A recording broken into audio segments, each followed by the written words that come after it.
Today on K&O Tarot, we have the Queen of Cups.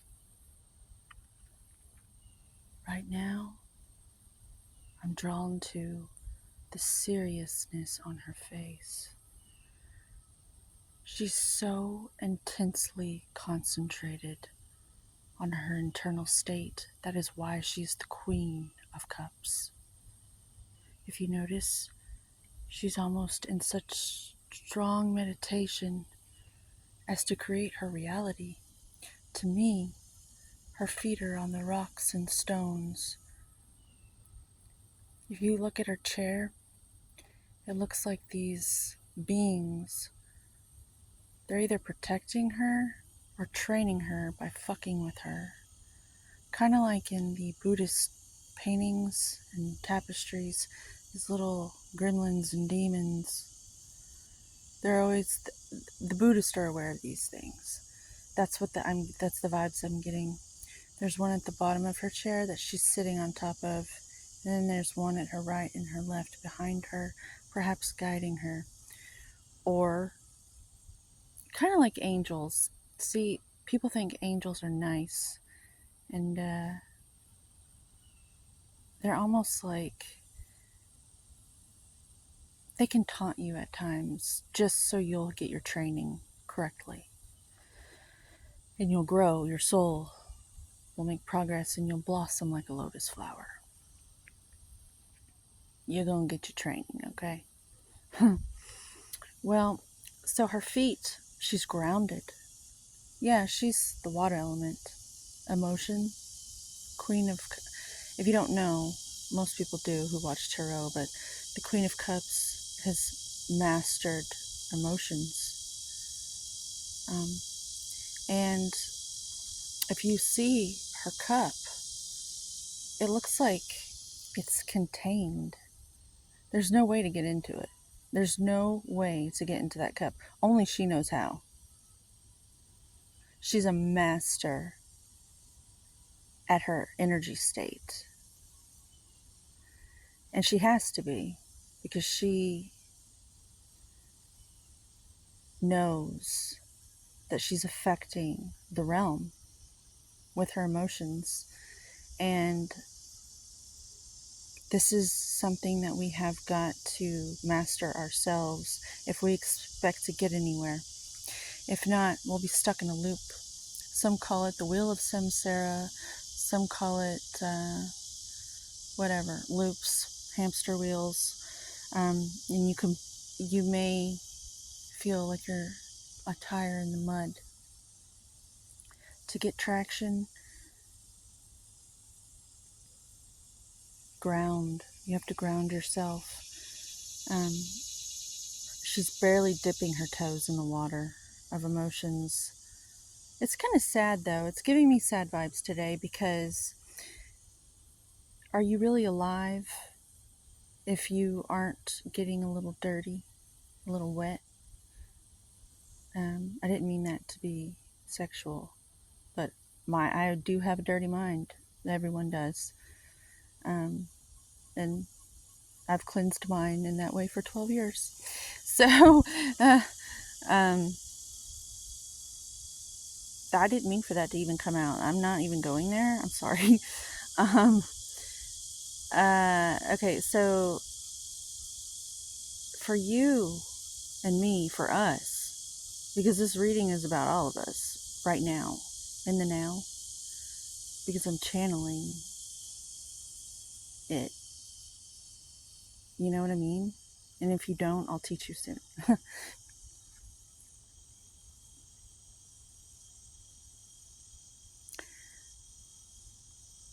The word sit, a zen. Learn how to be zen. For me, exercise helps work out all that stuff, all that amperage and voltage, all that sexual energy that I'm not having sex right now. So if it's been 12 years, literally been 12 years. And so I've needed to channel that somehow. And so there's this energy in us that has to be worked out. So, in order to sit and be zen, yeah, you can do that. But I tell you what, movement is the best way to ground. To like work out that pent up energy, walking outside, being around the trees and nature. Yes, there will be planes flying up ahead. The key is to accept these things and not resist them. Um, the gym is perfect for this because there's so many people there who do not have emotional mastery. And the more you try to master yourself and sit a zen inside around all this chaos, what seems like chaos, because our people are not taught about emotions yet. We're on our way. Uh, that's been something that kind of was like the ball was dropped on that for a few generations now, because they had to build this world so that we could have what we have, and thank you. But now's the time to master your emotions. This is the call of our world today. Um, and once we do that, that's really going to improve the state of things. Um, I could talk and talk and talk for hours about us and the United States of Consciousness, and how we're all a group, a concentrated group of consciousness. And the more of us that clean up our act, the more will ripple out and infect or cultivate like a culture of yogurt or good microbiome. Uh, it'll just be like good bacteria in the world. That's how small I see us. I mean, we're really, really quite small in the grand scheme of things. But we're so big at the same time. Like our impact and our own state has a tremendous impact. And for so long, people have been covering themselves in mud.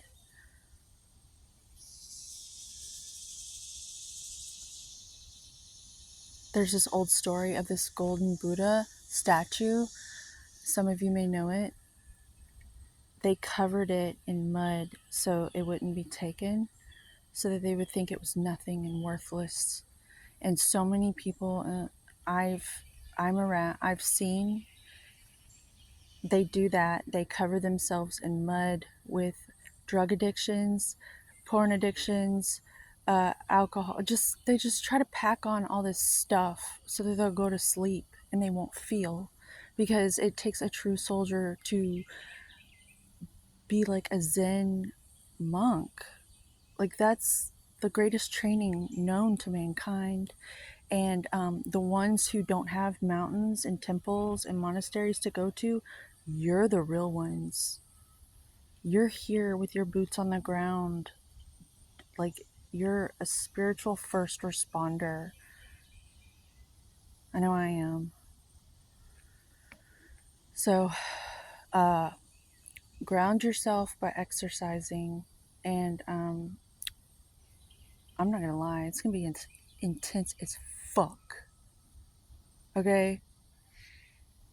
It is going to be the greatest game you've ever tried to play.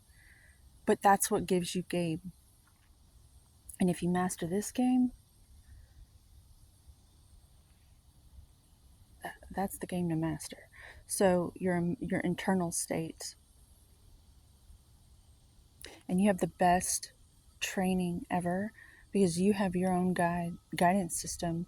You have your own little insecurities and such inside of you that are always like playing upon you to get you to look this way or look that way,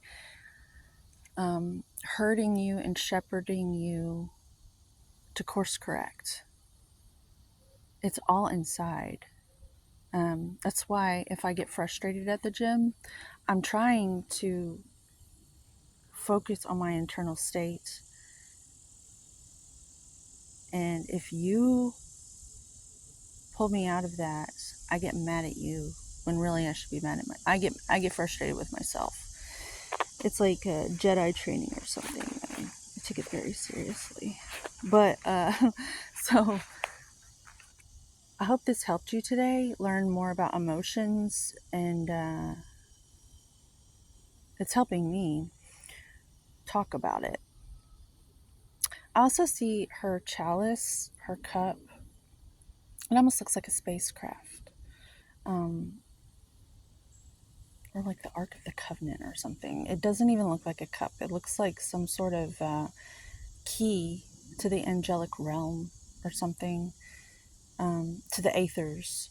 And it is the air element, again, with the water. It's the key to the air element is your emotions. That's how we communicate with the heavens, is through our emotions. And that's also how we co-create in this world. It's all about the emotions.